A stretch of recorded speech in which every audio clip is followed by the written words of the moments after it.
El corazón de una Brierton. Brierton, 6.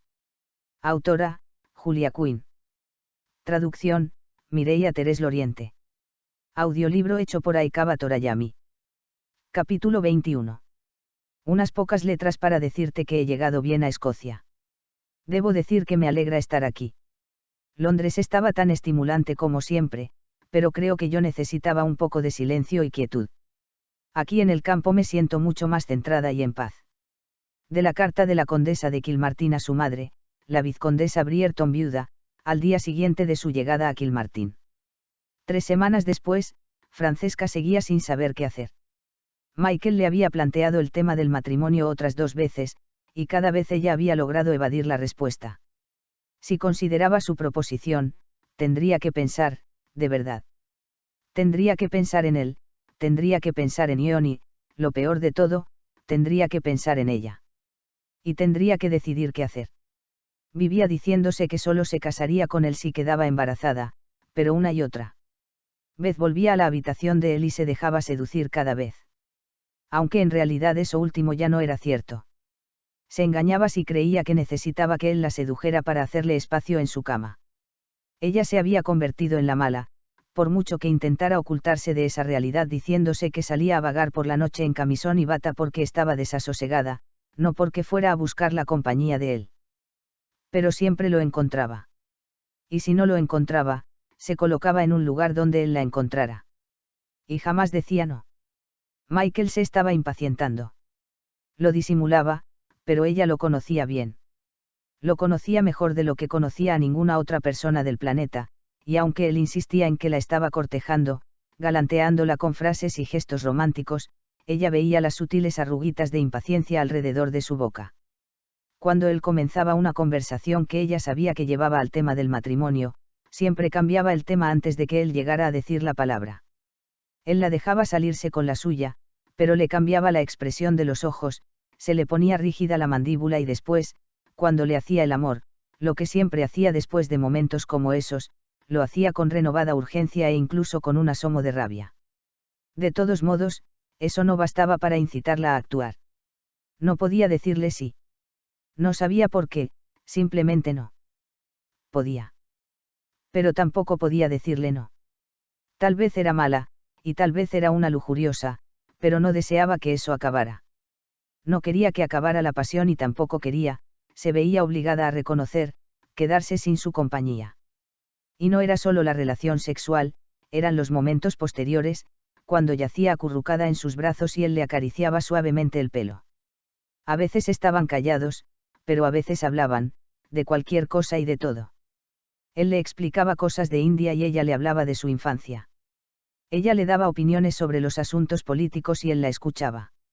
Y le contaba chistes que los hombres no deben contarle a las mujeres y de los que las mujeres no deben reírse. Y entonces, cuando la cama dejaba de estremecerse por sus risas, él le buscaba la boca, sonriendo. Me encanta tu risa, le decía y acariciándola la traía más hacia él. Ella suspiraba, todavía riendo, y se reanudaba la pasión. Y ella, nuevamente, era capaz de mantener a raya el resto del mundo.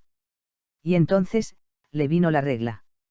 Comenzó como siempre, unas pocas gotas en su camisola de algodón. No debería haberle sorprendido, aun cuando sus ciclos no eran regulares, siempre le venía la regla finalmente, y ya sabía que el suyo no era un vientre muy fértil. De todos modos, no la había estado esperando. No todavía, en todo caso. Y eso la hizo llorar. No fue nada dramático, no fue un llanto que le estremeciera el cuerpo ni le consumiera el alma, pero cuando vio las gotas de sangre retuvo el aliento y antes de darse cuenta de lo que hacía, le bajaron 2 lágrimas por las mejillas. Y ni siquiera sabía por qué. Era porque no habría bebé. O era, Dios la amparara, porque no habría matrimonio. Michael fue a su habitación esa noche, pero ella no lo aceptó, explicándole que no era un momento oportuno. Él le buscó la oreja con los labios y le susurró todas las cosas perversas que podían hacer de todos modos, aunque estuviera con la regla, pero ella se negó y le pidió que se marchara. Él pareció decepcionado, pero también pareció comprender. Las mujeres tendían a ser delicadas en esas cosas. Pero cuando despertó por la noche, deseó que él la tuviera abrazada. La regla no le duró mucho, nunca le duraba mucho. Y cuando él le preguntó discretamente si el periodo había terminado, ella no le mintió. Él se habría dado cuenta si le hubiera mentido, siempre lo sabía. Estupendo, dijo él, con esa sonrisa secreta solo para ella. Te he echado de menos. Ella abrió la boca para decirle que también lo había echado de menos, pero volvió a cerrarla porque le dio miedo decirlo. Él la empujó suavemente hacia la cama y cayeron juntos encima, en un enredo de brazos y piernas. He soñado contigo, musitó él con la voz ronca, levantándole la falda hasta la cintura. Cada noche venías a mí en mis sueños. Con un dedo le buscó el centro femenino y se lo introdujo. Eran unos sueños fabulosos, muy buenos, concluyó, en tono ardiente e impregnado de picardía. Ella se mordió el labio con los dientes y se le agitó la respiración cuando él retiró el dedo y le acarició el lugar que sabía que la haría derretirse. En mis sueños, continuó él, con sus labios ardientes en el oído, hacías cosas indecibles. La sensación la hizo gemir. Él sabía encenderle el cuerpo con un solo contacto, pero ardía en llamas cuando le hablaba así.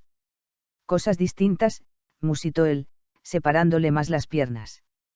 Cosas que te voy a enseñar, esta noche, creo. Oh, resolló ella. Él le estaba deslizando los labios por el muslo, y sabía lo que vendría. Primero un poco de lo probado y seguro, continuó él, deslizando poco a poco los labios hacia su destino. Tenemos toda la noche para explorar. Entonces la besó ahí, tal como sabía que le gustaba a ella, manteniéndola inmóvil con sus potentes manos, llevándola con los labios más y más cerca de la cima de la pasión. Pero antes de que ella llegara a la cima, él se apartó y empezó a desabotonarse la bragueta. Soltó una maldición porque se le quedó atascado un botón por el temblor de los dedos. Y eso le dio a Francesca el tiempo justo para pararse a pensar. ¿Qué era lo único que no deseaba hacer? Pero su mente fue implacable y cruel, y antes de darse cuenta de lo que iba a hacer, ya se había bajado de la cama. Espera. Exclamó. La palabra le salió sola, al echar a correr alejándose. ¿Qué? No puedo hacerlo. No puedes. Él tuvo que interrumpirse para respirar, si no, no podía terminar la frase, ¿qué? Acababa de desabotonarse los pantalones, que cayeron al suelo, dejando a la vista su pasmosa erección. Ella desvió la mirada. No debía mirarlo.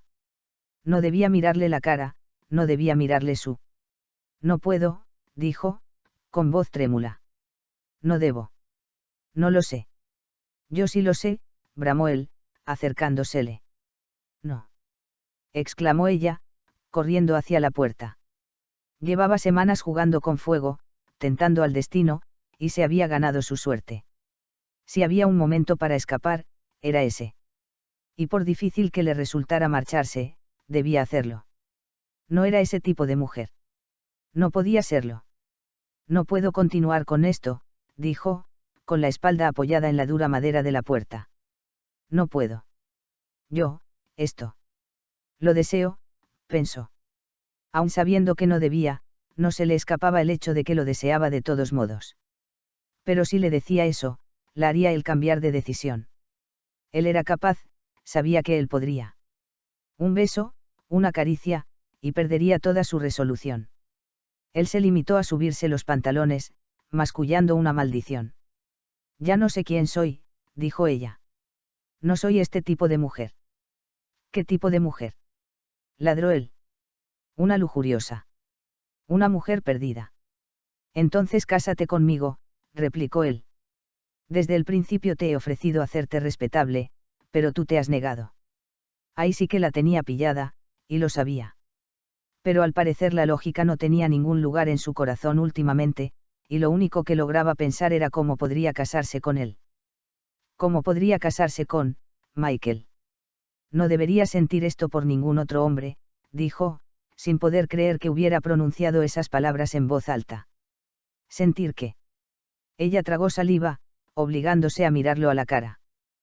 Pasión. La cara de él mostró una expresión extraña, casi de repugnancia. Ah, claro, dijo con la voz arrastrada. Claro. Es condenadamente conveniente que me tengas aquí para servirte.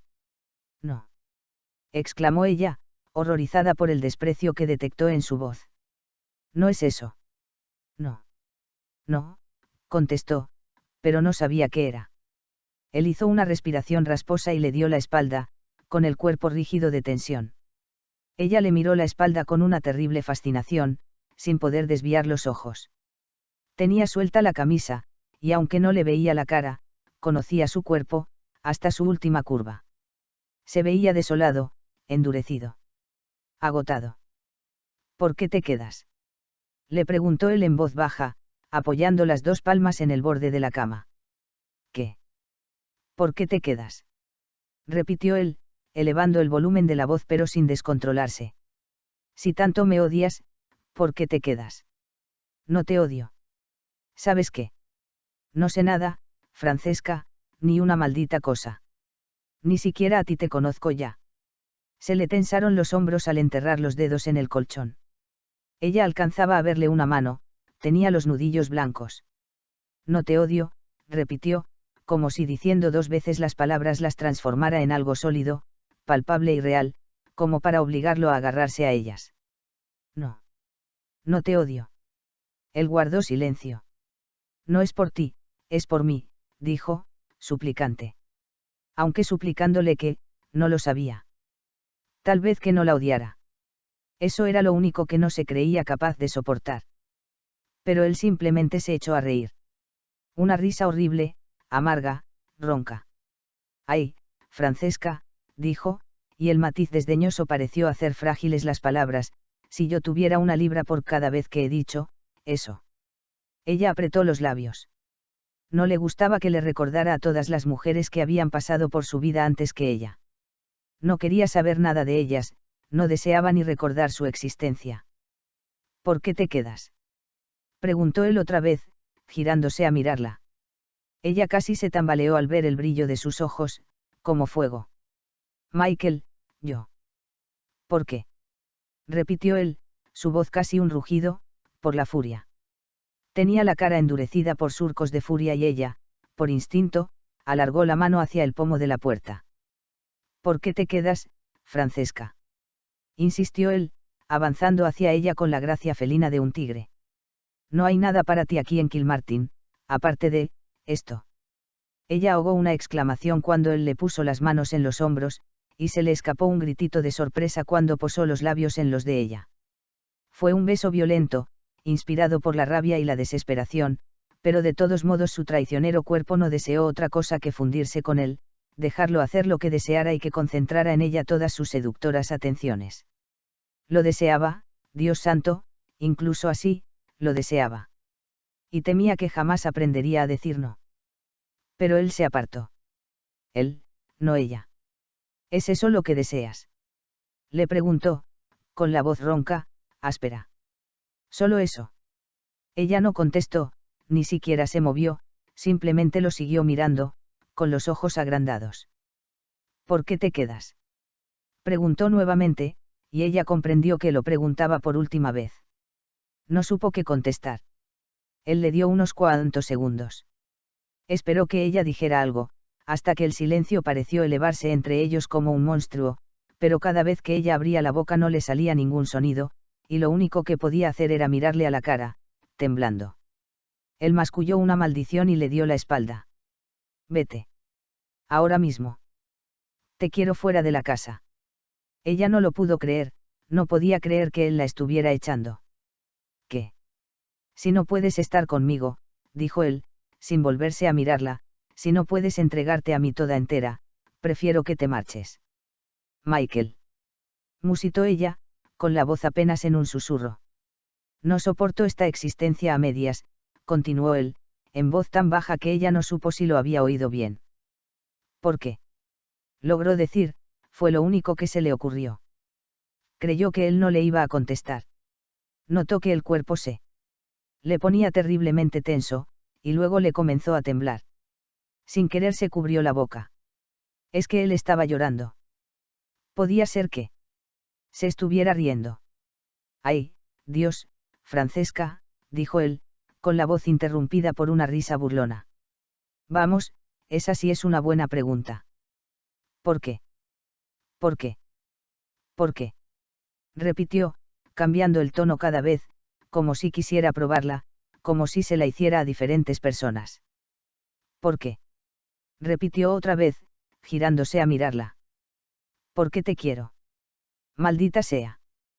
¿Por qué siempre te he amado? Porque te amaba cuando estabas con Ion, te amaba cuando estaba en India, y aunque Dios sabe que no te merezco, te amo de todos modos. Francesca apoyó la espalda en la puerta, casi desplomada. ¿Cómo encuentras esa bromita? Se mofó. Te quiero. Te amo, esposa de mi primo. Te amo a ti, la única mujer a la que no podré tener jamás. Te quiero, Francesca Brierton Sterling, ¿qué? Interrumpió ella con la voz ahogada. Ahora. Ahora que por fin he comenzado. Ah, no, exclamó en tono grandilocuente, agitando un brazo como un actor. ¿Ya estás asustada? Preguntó, con una sonrisa aterradora. Michael. Porque aún no he comenzado, interrumpió él. ¿Quieres saber lo que pensaba cuando estabas casada con Ion? No, contestó ella, desesperada, negando con la cabeza. Él abrió la boca para continuar, con los ojos todavía relampagueando desdén, pero de pronto le ocurrió algo. Le cambió la expresión. Ella lo notó en sus ojos. Ese fuego, esa furia, esa intensidad, de pronto simplemente se apagó. Su expresión se tornó fría. Cansada. Entonces cerró los ojos. Parecía agotado. Vete, dijo. Ahora mismo. Michael, susurró ella. Vete, repitió él, como si no hubiera oído su súplica. Si no eres mía, ya no te necesito. Pero yo. Él fue hasta la ventana y apoyó los brazos en el alféizar. Si esto ha de terminar, tendrás que ponerle fin tú. Tienes que marcharte, Francesca. Porque ahora, después de todo lo que ha pasado, no tengo fuerzas para decirte adiós. Ella se quedó inmóvil un momento, y cuando pensó que la tensión entre ellos era tan enorme que de pronto la partiría en dos, encontró la energía para mover los pies y salió corriendo de la habitación. Corrió. Corrió y corrió. Corrió sin ver, sin pensar. Salió corriendo de la casa y se internó en la oscuridad, bajo la lluvia. Corrió hasta que las piernas parecían arderle. Corrió hasta que perdió el equilibrio y comenzó a tropezar y deslizarse por el barro. Corrió hasta que ya no pudo más, y entonces buscó refugio en el mirador y se sentó. Ese mirador lo había hecho construir Ion para ella, después de abrir los brazos impotente y declarar que renunciaba a disuadirla de hacer esas largas caminatas, para que al menos así ella tuviera un lugar fuera de casa al que pudiera llamar suyo. Y allí estuvo sentada horas, tiritando por el frío, pero sin sentir nada. Y lo único que podía pensar era: ¿de qué huía? Michael no tenía ningún recuerdo de los momentos que siguieron a la salida de ella de su habitación. Lo único que sabía era que pareció despertar al sentir el impacto cuando casi atravesó la pared con el puño. Y sin embargo apenas notó el dolor. «Milord», preguntó Reivers, asomando la cabeza, para preguntar qué había sido ese ruido. «Vete», gruñó Michael. No quería ver a nadie, no quería oír ni siquiera respirar a alguien. Pero tal vez un poco de hielo para. «Fuera», rugió él, girándose lentamente. Se sentía como si el cuerpo se le estuviera agrandando, como si se estuviera convirtiendo en un monstruo. Deseaba golpear a alguien, deseaba desgarrar el aire. Reivers desapareció. Michael se enterró las uñas en las palmas hasta que vio que el puño derecho comenzaba a hinchársele. Ese movimiento le parecía la única manera de mantener a raya al demonio interior, de impedirse echar abajo la habitación con sus manos. 6 años. Ese era el único pensamiento que tenía en la cabeza al estar ahí, absolutamente inmóvil. 6 malditos años. Llevaba 6 años conteniendo eso dentro de él, evitando escrupulosamente revelar sus sentimientos cuando la miraba, sin decírselo jamás ni a una sola alma. La había amado durante 6 años, y todo había llegado a eso. Había puesto su corazón sobre la mesa. Prácticamente le había pasado un cuchillo y pedido que se lo abriera. Ah, no, Francesca, sabes hacerlo mucho mejor. Mantente ahí firme, no te costará nada hacerme unas cuantas heridas más. Y mientras me las haces, ¿por qué no coges estos trocitos y los haces picadillo? Quien dijo que es bueno decir la verdad era un burro. Él daría cualquier cosa, incluso sus malditos pies, por hacer desaparecer todo eso. Pero ese es el problema con las palabras, pensó, riendo tristemente. No se pueden retirar. Ahora espárcelo por el suelo. Venga, pisotéalo. No, más fuerte. Más fuerte, Francesca. ¿Sabes hacerlo? 6 años. 6 malditos años, y todo perdido en un solo momento.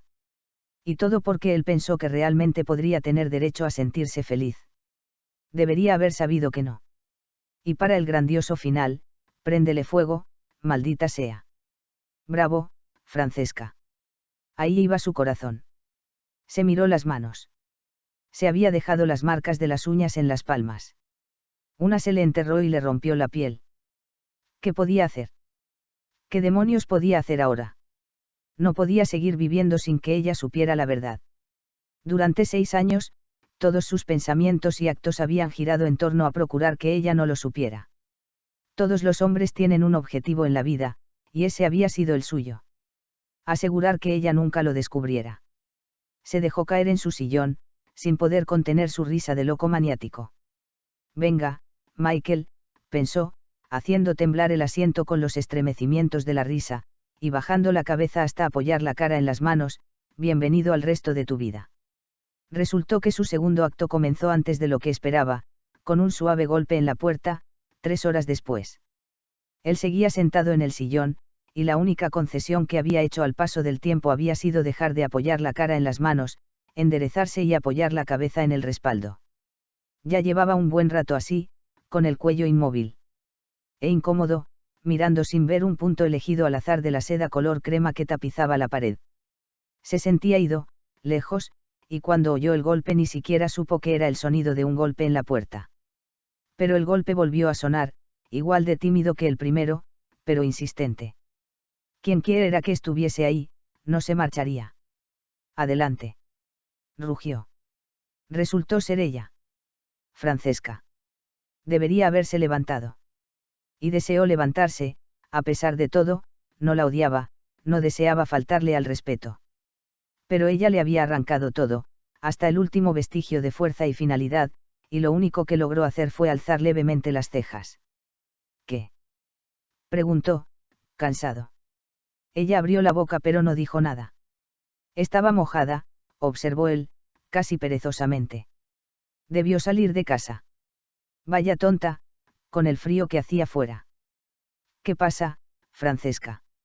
Me casaré contigo si todavía quieres, dijo ella, en voz tan baja que más que oírla le entendió el movimiento de los labios. Cualquiera habría pensando que se levantaría de un salto, o por lo menos se levantaría, sin poder contener la dicha que le iba recorriendo el cuerpo. Cualquiera habría pensando que atravesaría a largos pasos la habitación, todo un hombre resuelto y decidido, la abrazaría, le bañaría de besos la cara y la tumbaría en la cama, donde podría sellar el trato de la manera más primitiva posible. Pero continuó ahí sentado, con el corazón tan agotado que lo único que pudo hacer fue preguntar. ¿Por qué? Ella se encogió al detectar desconfianza en su voz, pero en ese momento no se sentía particularmente caritativo. Que sufriera un poco de incomodidad, después de lo que le había hecho. No lo sé, dijo ella. Estaba muy quieta, con los brazos rectos a los costados. No estaba rígida, pero se notaba que le costaba un esfuerzo no moverse. Y si se movía, sospechó él, sería para salir corriendo de la habitación. Tendrás que hacerlo mejor, dijo. Ella se mordió el labio inferior. No lo sé, musitó. No me obligues a inventar una explicación. Él arqueó una ceja, sardónico. No todavía, al menos, añadió ella. Palabras, pensó él, casi objetivamente. Él había pronunciado sus palabras, y esas eran las de ella. Puedes retractarte, dijo, con voz grave. Ella negó con la cabeza. Entonces él se levantó, lentamente. No habrá marcha atrás. Nada de dudas. Nada de cambiar de decisión. No. Lo prometo. Y eso fue lo que por fin le permitió creerle. Francesca no hacía promesas a la ligera. Y jamás faltaba a sus promesas. En un instante estuvo al otro lado de la habitación, con las manos en su espalda, rodeándola con los brazos, bañándole la cara de besos, como un desesperado. Serás mía. Eso es. ¿Entiendes? Ella asintió, y arqueó el cuello cuando él le deslizó los labios por esa larga columna hasta su hombro. Si quiero atarte a la cama y tenerte aquí hasta que estés embarazada, lo harás. Sí. Y no te quejarás. Ella negó con la cabeza. Él le tironeó el vestido, y este cayó al suelo con pasmosa rapidez. ¿Y te gustará? Gruñó. Sí. Ah, sí. La llevó a la cama. La tumbó sin ninguna suavidad, pero al parecer ella no deseaba suavidad, y se le echó encima como un hombre hambriento. Serás mía, repitió, agarrándole las nalgas y apretándola a él. Mía. Y ella lo fue. Por esa noche, al menos, fue suya. Continuará.